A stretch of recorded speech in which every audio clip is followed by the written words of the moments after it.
பாண்டியன் ஸ்டோர்ஸில் ஒவ்வொரு ஆளாக வெளியில் போகிறதுக்கான ஒரு காரண காரியங்கள் வந்துகிட்டே இருக்குது. பழனி வீட்டை விட்டு வெளில போயிட்டார். இப்போ சரவணன் வீட்டை விட்டு வெளில போகிறதுக்கும் ஒரு காரணம் வரப்போகுது போல். ஏன்னா மயில் வீட்டை விட்டு போகிறாங்களா இல்லை சரவணன் வீட்டை விட்டு போகிறாங்கிறது தான் இப்போ ட்விஸ்ட்டே.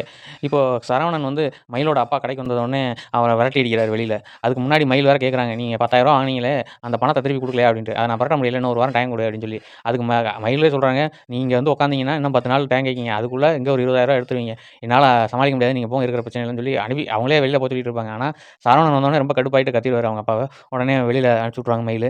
வெளியில் நடு ரோட்டில் நிற்கும் போது அவர் போனது மட்டும் போகாது, நீயும் அப்படியே வீட்டுக்கு போயிரு, உன்னை வீட்லையும் பார்க்கணும் இங்கேயும் பார்க்கணும்னா என்னால் முடியல, நீ இங்கே வராத கடைக்கு, நீ வீட்டுக்கு போயிருன்னு சொல்லி சத்தம் போட்டுட்டு இருக்காரு. அப்போ அதை பாண்டியன் வந்து பார்க்குறாரு, என்னடா நடு ரோட்டில் வச்சு இப்படி பேசிகிட்டு இருக்க அப்படின்ட்டு. அப்பா அவளை வீட்டுக்கு போச்சுங்க, அது மட்டும் திருப்பி திருப்பி பேசுகிறாரு. உடனே வேற மயிலை வந்து என்னடா நினச்சின்னு கேட்கும்போது மயில் குறுக்க குறுக்க மாதிரி எதாவது கேட்டுட்டு இருக்காங்க. அவர் எனக்கு நாங்கள் வரதே பிடிக்கல மாமா, நான் வேணா வீட்டுக்கு போகிறேன்னு சொல்லி கிளம்ப போகிறாங்க. அப்போ ஆட்டோ பிடிச்சி தராரு. அப்போ ஆட்டோவில் ஏறி அவங்க போயிடுறாங்க.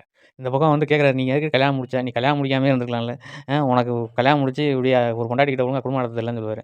உடனே உங்களுக்கு இதெல்லாம் புரியாதுப்பா, நான் என்ன கல்யாணம் பண்ணுறேன்னு நான் சொன்னேன், நான் சாமியாரா போகிறேன்னு சொன்னேன், நீங்கள் தான் கேட்காம கல்யாணம் பண்ணி வச்சிங்க. இங்கே பாருங்கள், எனக்கு என்னோட பிரச்சனை என்ன சொன்னாலும் உங்களால் சரி பண்ண முடியாது, என்னை குறை சொல்கிறத தவிர உங்களுக்கு எதுவும் தெரியாது, என் பிரச்சனையை நானே பார்த்துக்கிறேன், நீங்கள் இதை விட்டுருங்க அப்படின்னு சொல்லிட்டு கோவமாக போயிடுறாரு. இதை பாண்டியன் நினச்சி வந்து வருத்தப்படுறாரு. பாண்டியன் வந்து சரவணன் ஏன் இப்படி மாறிட்டான் அப்படின்னு சொல்லி சிந்திச்சு முடிவு எடுத்துருவாரு அப்படின்னு யாரெல்லாம் திங்க் பண்ணுறீங்களோ அவங்க இந்த வீடியோக்கு லைக் அண்ட் கமெண்ட் போடுங்க. தேங்க்யூ.